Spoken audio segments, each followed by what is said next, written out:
Husky fans, it's Monday. It's game week. It's time for Locked On Huskies. We're going to be diving into everything related to the Boise State game today and some depth chart predictions. Stick around. You are Locked On Huskies, your daily podcast on the Washington Huskies, part of the Locked On Podcast Network, your team every day.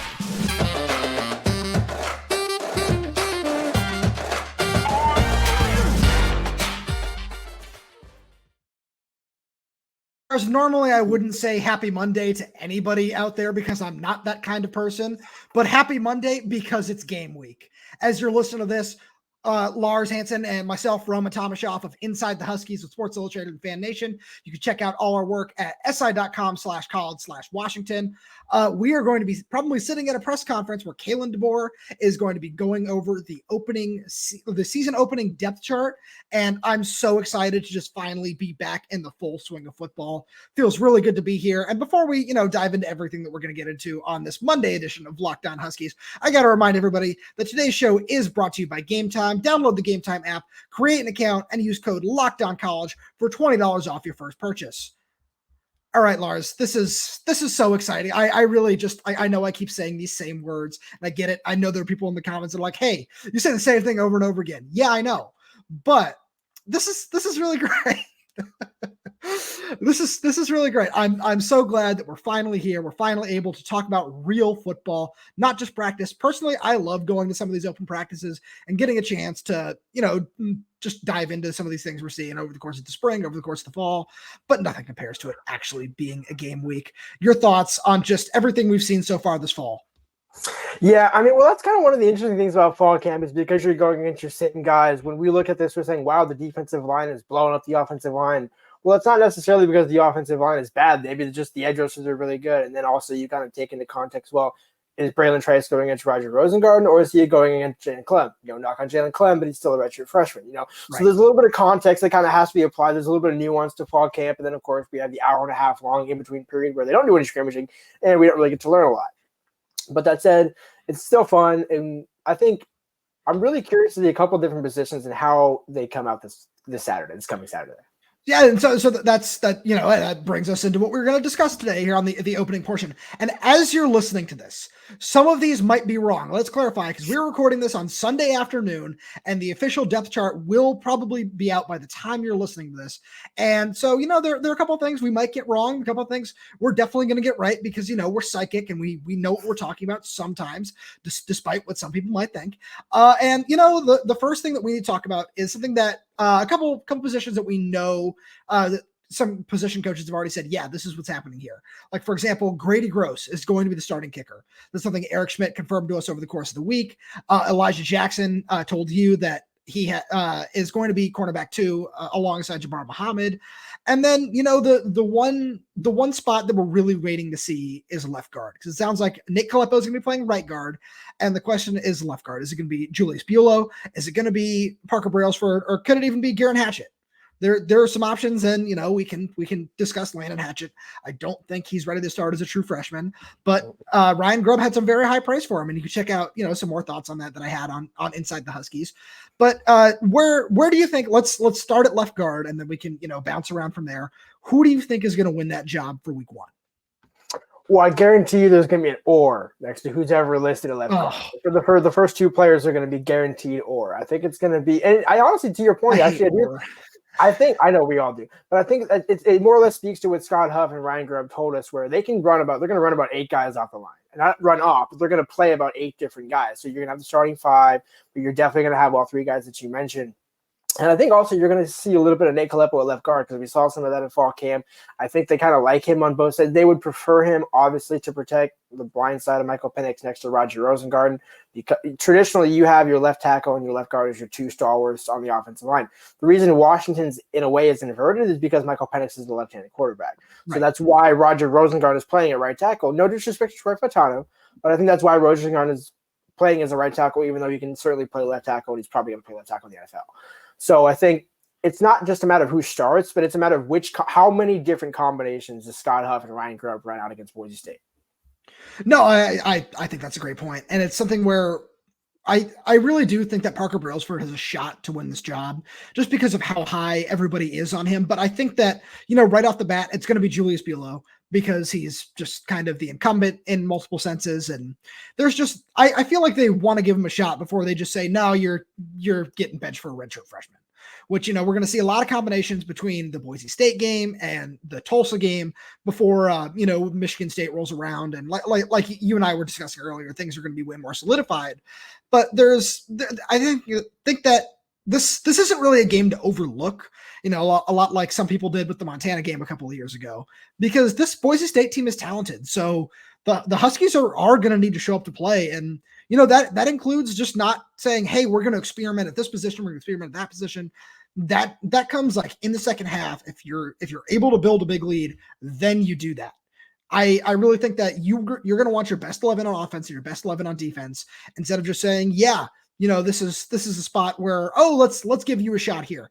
And no disrespect to Jeremy Bernard, as awesome as I think he's been through fall camp, I don't think that, we're going to see him out there instead of Jalen Polk on the first play.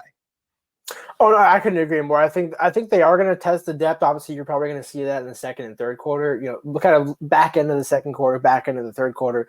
But no matter what, you want your starters to start and finish the game. And so I think, to your point, you want to be. And we saw it. I mean, again with USC San Jose State, where the college clock is now different, and you're going to have less drives as a result. So the drives you do have, you need to capitalize. So I think there's going to be, to your point, a little more of an onus to keep the starters in. I mean, Penix will probably play until mid to late third quarter, you'd say, maybe even into the start of the fourth quarter. Just because, but still, I almost think regardless of the score, just because you don't want to all of a sudden leave a couple of drives in, and then all of a sudden, boom, we're talking about a one possession game here with 5 minutes left in the fourth quarter. I don't think you want that, because as we said last week on the show, Washington needs to not only win these games, but they need to win them convincingly if they want to make it into the college football playoffs. That's what separates the team from winning a Pac-12 championship, but not making the college football playoff and actually being one of the final four and one of the best four teams in the country. All right, let's do a little bit of rapid fire here as we, just start to wind down this first segment here. The only other starting position that we really need to discuss, and we'll just do quick 30 seconds, running back. Who starts week 1? Daniel Ngata. See, I think in a way, I mean, it's going to be it's going to be Dylan Johnson or Daniel Ngata. I think Dylan Johnson already gets the first carry, but I think ultimately Daniel has more carries at the end of the game. So I hear what you're saying, but I think it's going to be Dylan Johnson or Will Nixon. And I think that, you can't really be wrong with either of those. So, okay, second string edge rushers. Give me Sakai and give me Voy. Okay, those are the solid two. Just for argument's sake, I'm going to say Sakai, and I'm going to say Lance Holtzclaw, just to put something different out there, so we have that on record. Last one here, cornerback, second string. Give me Thaddeus Dixon, without question. Okay. Thaddeus Dixon's going to play the most snaps of any backup. Give me, they're going to test Jayvon Green. I think they want to get him some run, just because I don't think he's going to get as much run this season. And so they want to test him to see where was he at between the start of last season and the start of this season. I think he'll get more stats than people think. So Thaddeus Dixon, I 100% agree. I think that CB4, technically, if we're going to go that route, is going to be Devon Banks to open the year. Yep. Because he's just had a monster last couple of weeks of camp. And while he hasn't really gotten a ton of picks, at least that we've been able to see, he could have had 12 in some of these close practices, but we don't know that. That's true. He just plays with that extra just physicality, and just he's just a real game changer. And speaking of game changers, we got to talk about Athletic Brewing. It's time for your game changer of the week, brought to you by Athletic Brewing Company. Much like Kalen DeBoer, who has just totally changed everything about this Husky program since he's gotten here, Athletic Brewing has completely changed the non-alcoholic beer game. They make non-alcoholic beers that actually taste good. They make non-alcoholic beers that taste good, that are full flavored and well crafted.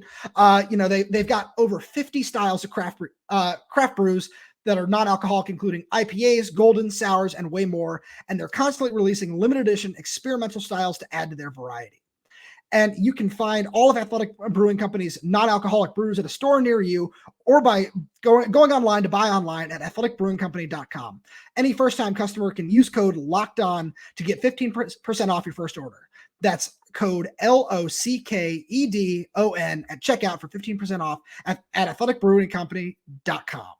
Athletic Brewing Company, fit for all times. All right. Now it's time for what everyone's been waiting for. And we're going to get into this more over the course of the week. I promise. We're not just going to do one segment on a Monday show and just call that good for a Boise State preview. But this is the question that needs to be asked. Can Boise State hang with the Huskies? Because I think the answer is yes, for the most part, to be honest with you. Yeah, well, I mean, I think you have to consider a couple of things. You have a defensive head coach in Andy Avalos, and I think he's second or third year now in charge of the program. But he's been a Boise State lifer. He was with Chris Peterson when he was at Boise State as his linebackers coach even. So there's plenty of familiarity with the staff. Scott Huff is on staff with him, so the offensive line coach at Washington. So there's plenty of people that know him. Ryan Grubb obviously played against him when they were at Fresno State.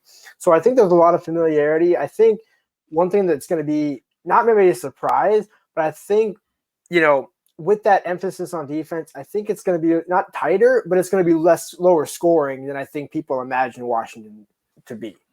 So I think that Washington can still somehow find a way to get 40 points on the board because that's just kind of what they do. But people have to keep in mind that this Boise State team was ranked in the top 25 to end the year last year. And they actually held opponents under 20 points per game. They finished the year allowing 19.5 points per game, which is 15th in all of college football. This was a really good defense. And yeah, they lost one of their best players, JL Skinner, who was big hitting safety who departed to the NFL. But this is still a really, really talented group. And it starts with Andy Avalos, who's really awesome. I don't remember if he still calls plays at this point. I can't say that, I read about Boise State every single day. No offense to anybody that, works in or around Boise State or is a fan of the program. I just have other things on my mind. Again, no offense, but it's something where they're a really, really talented group. They run the ball really well. They play good defense. And I think that they just have the personnel groupings and just the scheme to, I wouldn't say, give the Huskies a run for their money, but just to give them fits every now and again. Just say, oh, that could have been defended better, or oh, what's going on over here? See, I would normally agree with you, and I normally do. But here's the thing: not to harp on this point that I keep harping on. When you combine the clock, I think that's kind of. I'm not saying we're glossing over, but I think that's when you combine the clock and that style of defense. I could see a 30-3 game, a 35-10, 35-10, some of that, sure, where but here's the thing, you're under 40 points at that point. So I think there's kind of some ways to where if Washington, maybe has to settle for a couple of field goals, that's all of a sudden instead of 14 points, you're now looking at 6. So I think Boise State's defense is good enough to force, to your point, them into some situations where are you going to go for it to keep your drive alive and go for 7, or do you want to settle and go for 6? We saw at times Kalen was willing to do both. Kalen DeBoer had no problem going for it on 4th down, inside or not inside his own territory last year. And I think early on in the season, we're definitely going to find out how aggressive Ryan Grubb and Kalen DeBoer are willing to be with this offense. Just speaking about 4th downs, one moment that I will never forget that I think Kalen DeBoer endeared himself not only to Husky fans, but to me personally as a media member, was when after the Kent State game last year, when they went for it twice in the first quarter. I remember somebody in the press room asked Kalen in the conference after the game. They said, why'd you go for it twice in the fourth quarter, especially like once in your own territory? Or even both of them might have been in their own territory. And he said, because I knew we could get it. And I was just like, that's the most amazing thing I've ever heard in my life. I respect that so much. And that's something where you're right. I think that's definitely something they could do. And in the end, this Washington team is just so talented. And the scheme on, especially the offensive side of the ball, is so good that I think that they can win this game and can win it handily. But I'm just saying that this isn't, just kind of one of those walkthroughs that everyone thinks that it could be. Oh, no, and that's something I absolutely agree with. I think we're both kind of in agreement that Washington will win the game and they'll probably cover the score. They'll cover the spread. I'm sure we might talk about that a little bit later on.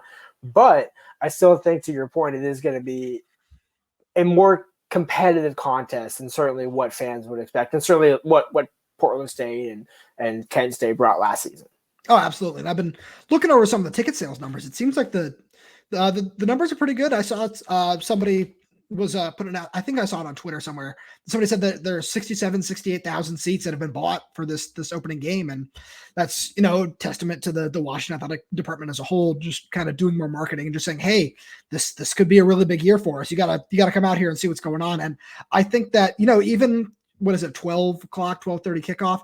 That's something that could really just be a huge impact on this game because there are no students yet, but it's something where, we've noticed it in the last couple of years that a lot of times early on in the year, not the Michigan State game, of course, but with some of these other early season non-conference opponents, the stadium hasn't really been super full. It's been 75, 80% capacity. And that makes a difference when, the players run out there, start a week one and, oh, wow.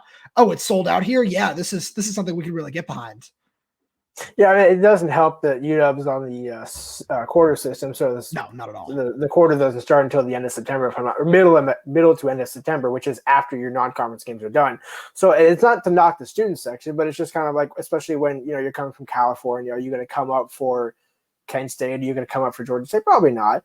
But I think to UW's fans' credit, I think, and again, we'll talk about this, I'm sure, throughout the season. But there is one thing to consider between tickets sold and people through the gate. I think that's kind of, and Chris Peterson hinted at it when he spoke on KJR a couple of weeks ago. He said, this move to the Big Ten, everybody's got to step up.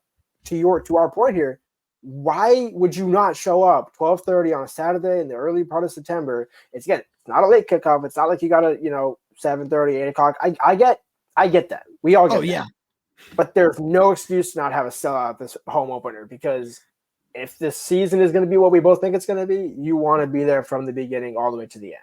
No, you're absolutely right. And this is coming from two guys who just despise 7:30 kickoffs with every ounce of our existence, with how late it takes for us to get home on some of those days. And, as we start to wind down the second segment here, I just want to remind everybody to tune in tomorrow. We're going to do a lot more breaking down of the depth chart itself, because we're going to actually have one. So, Tuesday, make sure you tune in. There's going to be just a whole lot of fun as we move throughout this week and we get towards the first game of the year. I'm really excited to talk about it. And another thing I'm really excited to talk about, game time. Lars, I remember when we went to that Red Sox Mariners game and we were just so stressed about buying our tickets at the last minute. Buying tickets to our favorite events really shouldn't be stressful. Game Time is the fast and easy way to buy tickets for all the sports, music, comedy, and theater near you. So some of the best things about the Game Time app experience are the flash deals and the last minute tickets. So, if we're getting done with a late practice or, maybe an early game and Mariners playing that night, hey, why not go check it out? They're in first place in the division. Am I right at this point in time? That's fun. I think that's somebody everybody should go see. Just like you can see images of your seat views before you buy your tickets. And just so everybody knows that Game Time is the place for last minute ticket deals. Forget planning months in advance. Game Time has deals on tickets right up to the day of the event.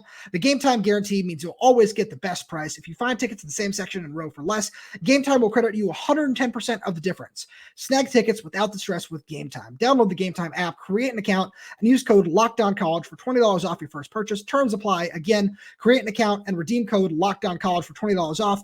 Download Game Time today. Last minute, lowest prices guaranteed. I wanted to have some fun on this last segment. I know I texted you about this beforehand. I was like, you know what? This is as we kind of, just put together the show each day.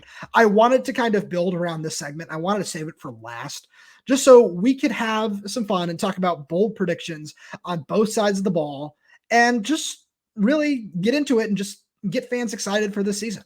So I want you to kick us off with your first bold prediction for the season. Bralen Trice has 15.5 sacks to lead the Pac-12 conference. Ooh, can you give me a little bit more on that? Because that's a big one. I mean, see, here's the thing, because we'll see this. Actually, the story might be up by the time this episode airs tomorrow on Inside the Huskies, where I counted down the top 10 returning players to Washington this year. It was a pretty easy 1 through 5. It was just kind of how do you rate 2 through 5?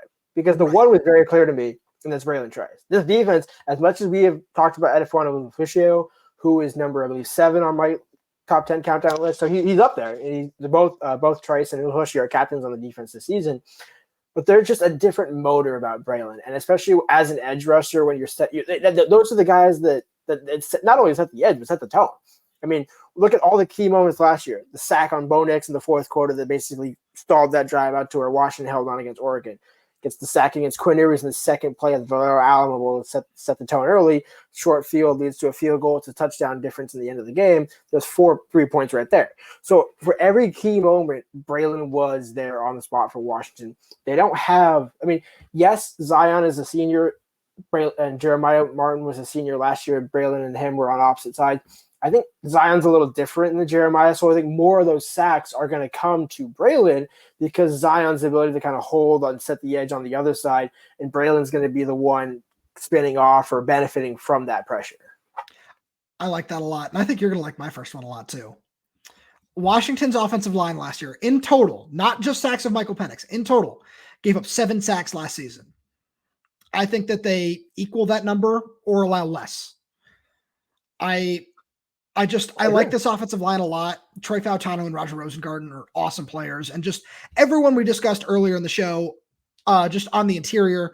And let's just say right now that the starting group is Julius Buelow, Mateo Mele, and Nate Coleppo. I think that 5 right there is just as talented, if not more talented than the group we saw last season. And just, I think that they're more athletic. They're better movers. And it's something where, the more I look at it, and yeah, the defensive line gave them fits this year, but there's an argument to be made that this is the best defensive line in the Pac-12 conference. I think that there are questions to be answered. There are a lot of questions to be answered, but even though, yeah, there was a lot of pressure on the interior, I think that that's something where, we're going to see some other teams. It's going to be like, oh yeah, the Husky defensive line, it's a lot better than it was last year. No, I completely agree, and I think part of it also, going to your point on the offensive line, I think also they're deeper than they were last year. I think the guys that are coming in off the bench, Parker Brillisford, Gary and Hatchett, even maybe Landon. I'm sure Landon's going to get 4 games. I don't think he's going to get more than that, but I do want to see how he does in those 4 games because last year, who was the highest rated UW offensive lineman on PFF that wasn't a starter? Tell me. It was Guard Mimilar. Oh, with an 86. With an 80, I believe it was an 86 plus rating. And so he only played in 3 games, but in that very limited set, he made an impact. Now, again, he's out for the season this year. Parker is going to slide into the spot where he was at left guard. I think we're kind of in lockstep on that. He can play right guard, but I think in an ideal world, Scott keeps Gearin on the right side, and you put Parker at either your backup center, because Parker is a actual natural center. So I think he's still above Landon in that pecking order. But I think it's a good thing for UW to where, hey, if we need Parker at left guard and we want to give Mateo some snaps off, we got Landon right there. Right. So I think it's a perfect scenario for UW to where you have the bodies to spell your veterans and kind of give them some rest, especially against Tulsa, against Boise State, guys that you want your younger players to get in because a lot of these guys are going to be gone next year. I think that's a pretty fair bet. I mean, Mateo's going to be gone next year. Roger's probably going to be gone next year. Troy, I would be surprised if he doesn't go. I think he's pretty much gone at this point. He hasn't. None of these guys have confirmed that. Mateo's the only one. Mateo's the only one absolutely gone because he's out of eligibility. Unless he's Cam McCormick and has a 10th year coming up. I think Mateo's done. But for the guys that are coming, because again, yes, you are thinking about this year first and foremost, no matter what. But as you go throughout the season and coaches kind of see, okay, hey, are you coming back this year? Okay, do we need to start planning for this year? You're still getting your starting reps, but you're now looking at, hey, how much is Gearin playing more snaps at right guard than Nate Coleppo? Because, hey, we want to get him even more up to speed against some of these Pac-12 competition. Again, that's not going to matter next year because we're in the Big Ten. but you still want that live game experience because as much as we both like practice, nothing replicates game reps. No, that's a great point. All right. Bold prediction number 2. What do you got for me? What's a bold? See, I want to go offense. I'm going to say Dylan Johnson has 12 touchdowns rushing and 5 touchdowns receiving. I hate you because my number 2. So this is great. We can have a better discussion on this. My number 2 is that he leads the Pac-12 in total touchdowns. Okay, there we go. I didn't. Okay, so here's the thing about Dylan. This is not to knock Cam Davis, but I think even though Lee Marks said that they're both basically a 1A, 1B before his injury, I do think Dylan is the better pass catcher of the two. No, he definitely is. Throughout. So I think this season, and that's really why he came to Washington. I know I've said this on a few of our other podcasts, but when Ryan Grubb showed him what he could do in this offense, it was almost like the heavens gates open, and Dylan was like, "Please let me just be this. Let me just be the cherry on top. I don't need to be Rome Odunze. I don't need 1,200 yards. I don't need all that. I did that in the SEC. I'm good with that. I just want a national championship." And I think Dylan's going to be that key release valve because Jalen and Rome are going to get covered. Jalen Polk's also going to get some attention. So I think having that kind of third, fourth, fifth option out of the backfield, especially, is going to be what separates Washington at the end of the day. I like that a lot. And just kind of to expand on it a little bit more is I just think that those two splitting touches, but I would talk about Cam Davis and Dylan Johnson, was going to be the biggest knock because Cam had, 13 total touchdowns last year? 12 or 13, something like that, where he was among the conference leaders. And now that, and he was splitting reps with Wayne Talapapa, where Wayne also scored 7 or 8 touchdowns. I don't have the number off the top of my head, but it's something where if Dylan is all of a sudden taking the majority of the reps, and I think that we talked about a little bit earlier, Will Nixon, Daniel Ngata, Richard Newton, Sam Adams, these guys are going to work in at times, but I think it's going to be Dylan Johnson's show by the end of the year if he can prove that he can stay healthy. So I think that, that really is what it is. So please go ahead. Yeah, I was going to say that's the one asterisk that none of us can control is if he can stay healthy, because I think in his career, correct me if I'm wrong, I don't believe Daniel Ngata has missed significant time for injury. He may be but I think just of the two, he's a little safer bet to make it through the season. I agree. He just also doesn't have as many touches under his belt as Dylan does. And also same with Will Nixon, where he's also been hurt. And I remember you were there for this when I asked Ryan Gerber about the depth of the running back room. The one thing that he said that intrigued me, even though my question intrigued him, was that it's not just about – You had to get that in there, didn't you? I had to. It's not just about the guys in the room, but also Grubb looks at, okay, have they been hurt in the past? How much can we rely on them? It's not that they're not going to give those guys that have been hurt a chance, but when coaches need to rely – when you're looking at the first and second guy off the bench, like, hey, can I rely on you? I need to know yes or no. And it shouldn't even be a question. And so I think to Will's gotten bigger. Will's gotten a lot more healthier. But I think to their credit, they're probably going to limit him a little bit. Not limit him, I should say, but he'll maybe get 8 to 12 snaps, at running back, and probably 5 to 6 at receiver. And that could go plus or minus 6 as the season goes along. But I think, to your point, Dylan's probably Dylan's unquestionably the best back in the room.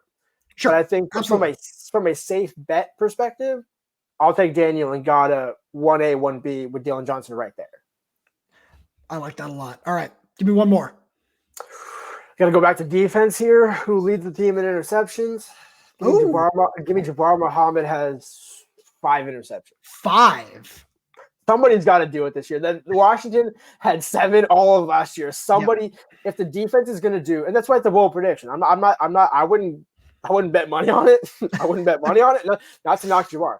But I think that's where this defense is. They brought him in for a reason because all the guys that have moved, Dominic Hampton now at safety, Mish Powell over to nickel, Elijah Jackson, as you mentioned, is locked down the second cornerback spot, but he still hasn't played a full season as a starter.